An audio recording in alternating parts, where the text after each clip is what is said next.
오늘은 고린도후서 마지막 장 말씀입니다. 바울 신학이라는 말이 있을 정도로 사도 바울은 신학의 발판을 만든 사람입니다. 그가 기록한 서신을 통해서 초대교회의 신학이 세워지고 중세를 거쳐 종교개혁이 일어났다고 해도 과언이 아닙니다. 분명 사도 바울은 하나님께서 예비하신 탁월한 신학자였습니다.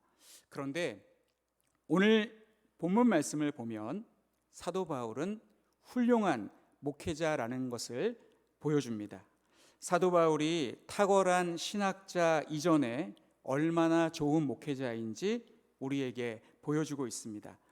오늘 본문 말씀은 사도의 추천서가 없다고 대놓고 무시를 당하는 사도 바울이 예수님과 3년간 동행하며 직접 지도를 받았던 제자 출신 사도들과 비교해 봤을 때 조금도 손색이 없는 사도라는 것을 증명해 주고 있습니다.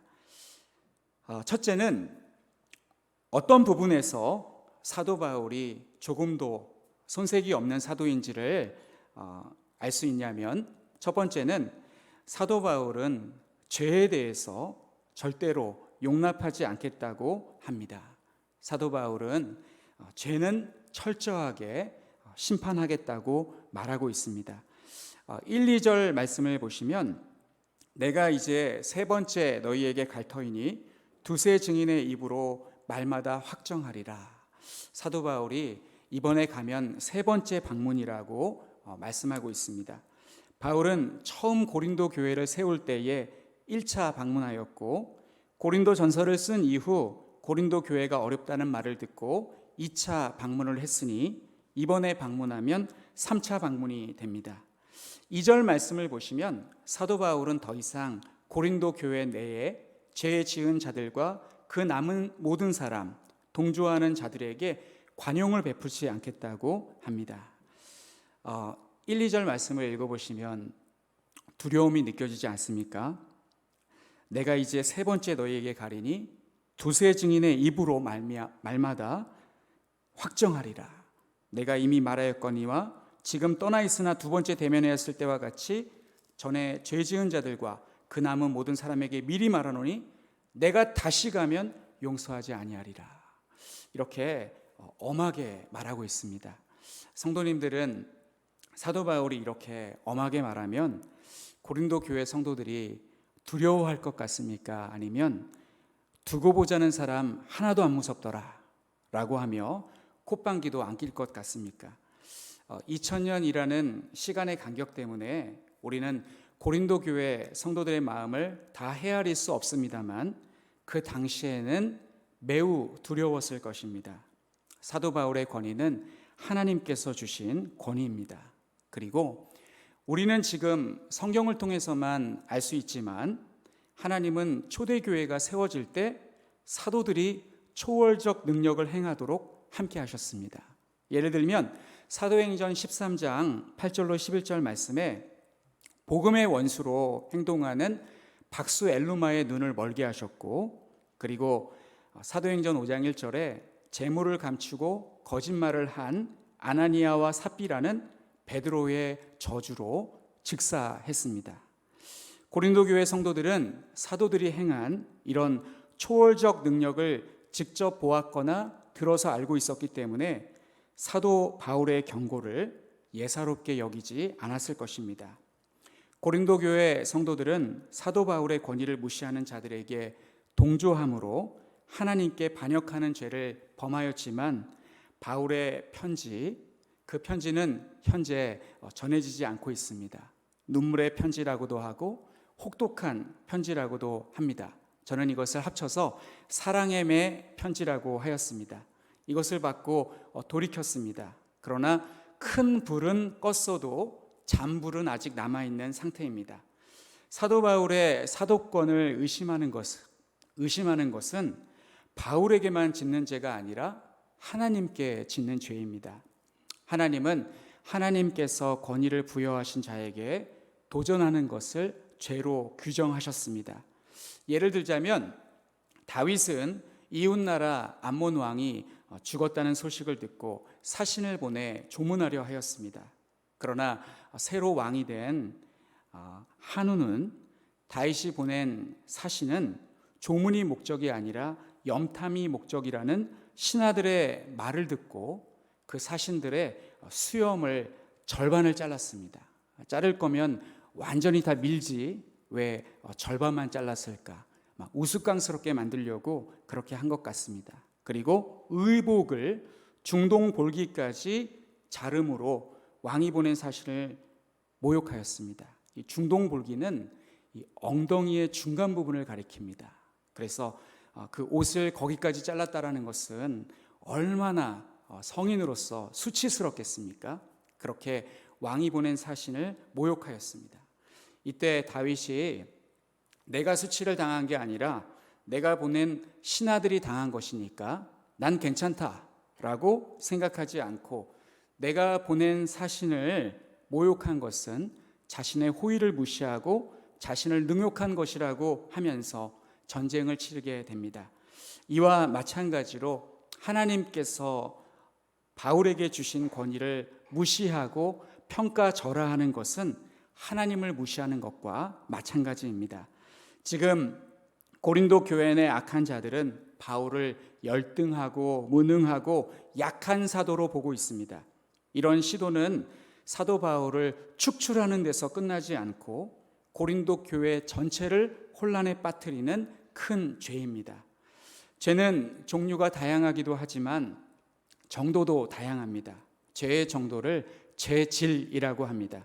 슈퍼에서 물건을 훔치거나 식당에서 무전 취식을 하는 것도 죄입니다만 주가를 조작하여 수많은 사람들을 파산에 이르게 하는 것은 더 큰 죄입니다.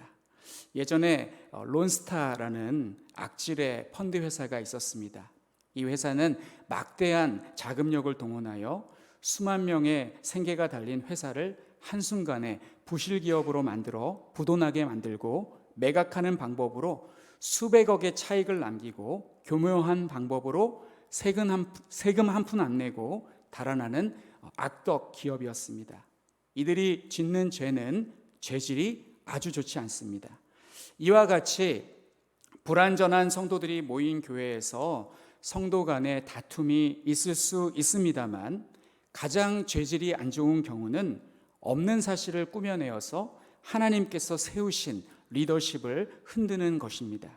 그래서 사도 바울은 하나님께서 자신에게 주신 권위를 무시하는 자들을 치리하겠다고 말씀합니다. 그러나 처음 1, 2절은 강경해도 매우 엄하게 말씀을 시작해도 이후부터는 하나님께서 자기에게 주신 권위를 내려놓고 범죄한 자들과 동조한 자들에게 계속 회개할 기회를 주고 있습니다. 이 모습이 사도 바울이 진정한 목회자라는 것을 우리에게 보여주고 있습니다. 우리는 사랑의 사도 하면 요한을 생각합니다만 사도 바울 역시 사랑의 사도입니다. 그가 기록한 고린도전서 13장을 한번 보십시오. 얼마나 사도 바울이 사랑에 대해서 자세하게 묘사하고 있습니까? 사도 바울이 탁월한 신학자이기만 했다면 그는 악한 자들을 하나님께서 자기에게 주신 권위로 징계하는 것을 주저하지 않았을 것입니다. 그러나 바울은 진짜 목회자였기 때문에 자신의 사도권을 사용하기 전에 다시 한번 경고로서 회개를 촉구하고 있습니다. 두 번째, 사도 바울이 진짜 사도인 이유는 그가 그리스도를 본받겠다고 합니다. 3절과 4절 말씀의 앞부분을 보시면 이는 그리스도께서 내 안에 말씀하시는 증거를 이라고 기록되어 있고 4절에서도 그리스도께서 약하심으로 라고 시작하고 있습니다. 이처럼 그리스도께서라는 말씀이 연달아 나옵니다. 고린도 후서에서 바울은 고린도 교회 성도들이 진정한 사도들을 판단하는 기준이 잘못되었음을 지적해 왔습니다. 그들은 바울의 반대자들이 제시하는 추천장이나 외모나 육체의 자랑이 뭐가 있을까요? 유대인이어야 되고 그리고 예수님과 직접 동행을 했어야 되고, 그리고 말씀의 목격자, 기적의 목격자여야 되고, 또 카리스마 리더십이 있어야 되고, 웅변가, 말을 잘해야 하고, 또 외적인 영적 은사, 이런 것들을 보여주어야 진짜 사도라고 그렇게 생각을 했는데, 바울은 이런 판단 기준에 미치지 못한다고 생각을 해서 반대자들에게 열등한 사도로 멸시를 받아왔습니다. 그런데 저는 말씀을 묵상하면서 오늘날 우리도 비슷하다라는 생각을 해보았습니다. 성도들이 목회자를 판단할 때, 그리고 목회자인 저도 다른 목회자를 판단할 때 그 사람의 신앙 고백, 진실성, 설교를 들어보고 판단하는 것이 아니라 출신 대학, 이 출신 대학은 죽을 때까지 따라다닙니다. 그리고 출신 교회, 어느 교회에서 사역을 했는가, 그리고 외모도 또 요즘에는 중요하게 생각을 합니다. 쉽게 말해서 스펙이 좋지 않으면 설교의 기회조차 주지 않습니다. 시골 교회에서 작은 성도들을 모아놓고 열심히 목회하고 사역하는 것, 그것은 큰 의미가 없습니다. 그러나 바울이 제시하는 사도직의 판단 기준은 달랐습니다. 앞전 11장과 12장에 보시면 바울은 누구보다 뛰어난 스펙과 체험을 가졌음에도 불구하고 바울이 가지고 있는 사도의 기준은 그리스도의 진리를 제대로 전파하고 실제로 그렇게 사는 것이 진정한 사도직의 판단 기준이라고 보았습니다. 4절 말씀을 보시면 그리스도께서 약하심으로 십자가에 못 박히셨으나 하나님의 능력으로 살아계신다고 말하며 우리도 그 안에서 약하나 너희에게 대하여 하나님의 능력으로 그와 함께 살 것이라고 말씀합니다. 이 말씀은 이 그리스도께서 약하심으로 십자가에 못 박히셨으나, 이 말씀은 예수 그리스도의 십자가 사건을 가리킵니다. 이 사건은 과거의 한 사건으로 끝나는 것이 아니라 현재에도 계속 재현됩니다. 지금도 그리스도인들은 예수님의 약했던 그 모습, 십자가에 달려 죽으셨던 그 모습처럼 고난을 받지만 부활하심 같이 최후 승리를 믿으며 인내하고 있습니다. 예수님은 십자가에서 고난을 당하신 후 부활하시고 승천하셨지만 여전히 우리의 죄를 대신해서 십자가에 못 박히신 예수님으로 나타내 보이시기를 기뻐하십니다. 예수님이 사도 바울에게 나타났을 때 예수님은 자신을 이렇게 소개하셨습니다. 나는 부활한 예수다 라고 그렇게 소개한 것이 아니라 약한 모습으로 나는 내가 핍박하는 예수라, 이렇게 약한 모습으로 나타나신 예수님 앞에서 살기 등등했던 사도 바울도 회개를 하고 말았습니다. 이후 사도 바울은 십자가 없이는 영광도 없다는 진리를 깨닫고 그리스도와 함께 고난을 견디는 자가 진짜 사도라고 주장합니다. 이것이 바로 그가 주장하는 하나님의 능력입니다. 약한 데서 강해지는 바로 이 능력이 하나님의 능력이라고 증거하고 있습니다. 세 번째, 사도 바울이 진짜 사도인 이유는 사도 바울은 죄를 범한 자들에게 회개의 기회를 주고 있습니다. 5절부터 9절까지의 말씀을 보시면 사도 바울이 징계하겠다라고 경고하는 목적이 징계가 목적이 아니라 9절의 말씀처럼 성도들을 온전케 하는 것이 목적이라고 합니다. 그래서 이렇게 권면하고 있습니다. 너희는 믿음 안에 있는가? 너희 자신을 시험하고 너희 자신을 확증하라. 이렇게 계속해서 기회를 주고 있습니다. 건강한 사람들의 특징이 있습니다. 건강한 사람은 자기 건강을 과신하지 않습니다. 그래서 현재 상태가 아무리 건강해도 정기적으로 검사를 받습니다. 반대로 자기 건강을 과신하는 사람들은 병원에 가는 것을 몹시 싫어하고 검사받는 것을 번거롭게 생각합니다. 이런 분들이 나중에 몸에 이상을 느끼고 병원에 가면 의사가 이렇게 말합니다. 왜 지금 오셨습니까? 라고 말을 합니다. 그래서 건강하게 오래 살려면 건강해도 정기적으로 검사를 받아야 합니다. 건강할 때 건강을 지켜야 된다는 말은 환자들이 이구동성으로 하는 말입니다. 신앙도 마찬가지입니다. 지금은 건강한 신앙을 가지고 있어도 내 신앙에 아무 문제가 없는 것 같아도 신앙도 아플 수 있습니다. 교회 오래 다닌 사람들의 특징은 자기가 아픈 줄도 모르고 교회 다닌다라는 것입니다. 남들 열심히 봉사하게 하고 자기는 뒤로 슬쩍 빠집니다. 교회에 오래 다녀 보니까 열심히 봉사하는 것과 믿음은 관련이 없다라고 생각하는 것 같습니다. 그래서 자식들이 교회 봉사를 너무 열심히 하면 불러다가 단속을 합니다. 다른 애들이 하게 하고 너는 그 시간에 열심히 공부해서 스펙을 쌓아라 라고 그렇게 말하는 모습도 보았습니다. 왜 이렇게 변해버렸을까요? 그 이유는 신앙의 순수함을 잃어버렸기 때문입니다. 이럴 때 우리는 약할 때 강함을 주시는 주님을 만나야 합니다. 주님을 위해서, 교회를 위해서 많은 시간을 투자하고 애쓰는 사람은 교회에서는 인정받을지 몰라도 사회에서는 잘 안 돼야 되는데 하나님이 그런 사람을 형통하게 하십니다. 저는 이 사실을 믿습니다. 이 말은 아무 노력도 안 하는데 교회에서 열심히 일하는 모습을 보고 하나님께서 복을 주신다라는 뜻이 아니라 일찍 철들게 하셔서 교회 일을 열심히 하는 것만큼 자기 일도 열심히 하도록 그렇게 하나님께서, 성령께서 독려해 주셔서 모든 하는 일들이 다 잘 됩니다. 우리의 신앙이 이렇게 돼야 될 줄로 믿습니다. 앞서 조금 전에 말씀드렸던 신앙의 매너리즘에 빠진 자들, 곁길로 간 자들은 중간중간 자신의 믿음이 이상하지는 않은지 계속해서 점검하고 시험해 보아야 합니다.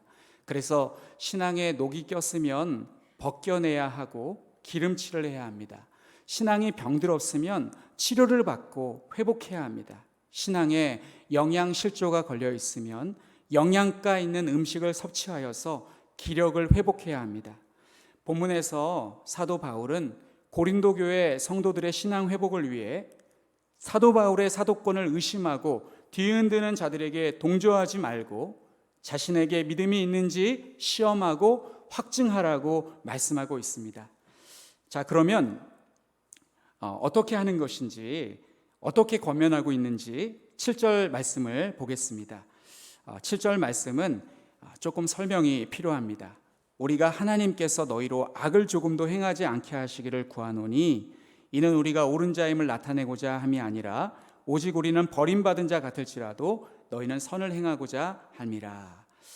이 7절 말씀에서 이 옳은 자, 버림받은 자 이런 말씀은 점검한다라는 말씀과 관련이 있습니다. 그래서 이 검증을 해서 옳은 자라는 것은 문제가 없는 합격자라는 그러한 뜻이고 주님께로부터 인정받은 자라는 뜻이고 그리고 이 버림받은 자는 유기, 버린다 그런 뜻이라기보다는 검사를 해서 검증을 해서 실격된 자라는 그러한 뜻을 가지고 있습니다. 그래서 이 말씀을 다시 원문에 가깝게 번역을 한 그 성경을 읽어보면 우리가 하나님께서가 아니라 하나님은 기도의 대상으로서 우리가 하나님께 기도를 드린 것입니다. 하나님께 너희가 악을 행하지 않도록 구하노니 이는 우리가 옳은 자, 우리가 너희들로부터 사도로 인정받고자 함이 아니라 그게 우리의 목적이 아니라 오직 우리는 인정받지 못할지라도 버림을 받은 자 같을지라도 너희는 선을 행하고자 함이라. 사도 바울의 진정한 목적은 나와 함께 다니는 우리 일행을 사도들로 인정해달라, 이것이 목적이 아니라 나는 그렇게 인정받지 못할지라도 너희가 선을 행하게 되기를 바란다, 너희가 온전하게 되기를 바란다 라고 그렇게 말씀하고 있는 것입니다. 8절 말씀에 보면 진리가 나옵니다. 우리는 진리를 거슬러 아무것도 할 수 없고 오직 진리를 위할 뿐이니 라고 말씀하는데, 이 말씀은 9절과 연관지어 본다면 9절의 진리가 어떠한 말씀인지 알게 해줍니다. 그 진리는 그리스도께서 약한 가운데 죽으셨으나 하나님의 능력으로 다시 사신 것과 같이 그리스도를 진정으로 믿는 이들에게 그리스도의 능력이 약한 가운데서 나타나는 진리를 가리킵니다. 약할 때 강함을 주시는 그러한 주님, 이것이 바로 바울이 깨닫고 있는 진리였습니다. 이 진리의 체험이 있는 자야말로 진정한 그리스도의 사도의 자격 요건을 갖춘 자라고 할 수 있습니다. 9절에서 바울은 그의 약함의 사역의 목적을 고린도 교인들이 믿음과 삶에서 영적으로 온전하게 되는데 두고 있습니다. 무엇에 관한 온전함, 회복이냐면, 첫째는 잘못된 믿음에서 온전한 믿음의 회복이고, 두 번째는 그리스도와의 소원한 관계에서 바른 관계로 회복이고, 세 번째는 바울과 불화의 관계에서 화해의 관계로 회복입니다. 바울은 앞서 1, 2절 말씀에서 바울은 필요하면 법적 사도권을 사용하는 수밖에 없음을 말했습니다. 그러나 그것은 겉으로 드러나는 사도의 권세일 뿐입니다. 진정한 사도의 권세는 그리스도의 십자가의 약함을 통해서 나타나는 하나님의 능력으로 말미암는 권세입니다. 그의 진정한 소원은 언제나 그리스도의 약함으로 사역하기를 원합니다. 그러나 사도 바울의 반대자들은 계속해서 사도 바울에게 네가 진짜 사도라면 너의 그 강한 사도적 권세를 한번 증명해 보라고 요구하고 있습니다. 만약 사도 바울이 진정한 사도가 아니라면 본때를 보여주고 싶었을 것입니다. 그러나 사도 바울은 그러한 충동에도 불구하고 계속해서 죄는 미워하되 사람은 미워하지 않는 심정으로 회개의 기회를 주고 있습니다. 이 모습은 고난받는 그리스도의 모습이고 그리스도의 사도다운 모습이었습니다. 저는 사도 바울이 이렇게 겸손하게 또 약한 모습으로 고린도 교회를 섬기는 것을 보면서 어렸을 때 보았던 만화 영화가 생각이 났습니다. 머톨도사라는 만화 영화가 있었습니다. 우리 어르신들은 아마 잘 모르시고 아마 제 연령대, 제가 초등학생 때여서 아마 제 또래 사람들은 아마 본 적이 있을 겁니다. 이 머터리는 자신의 능력을 충분히 발휘할 수 있는 그런 도수를 가지고 있었습니다. 하지만 자신을 위해서 사용하면 안 되었습니다. 그 이유는 스승인 누더기 도사가 제자에게 도수를 전부 전수했다라는 사실이 알려지면 이 누더기 도사가 기력이 쇠하여서 도수를 직접 시전할 능력을 상실했다라는 뜻이 되기 때문입니다. 서로 대치 중인 아랫마을 사람들은 호시탐탐 윗마을을 약탈하지 못한 까닭은 누더기 도사의 도술 때문이었습니다.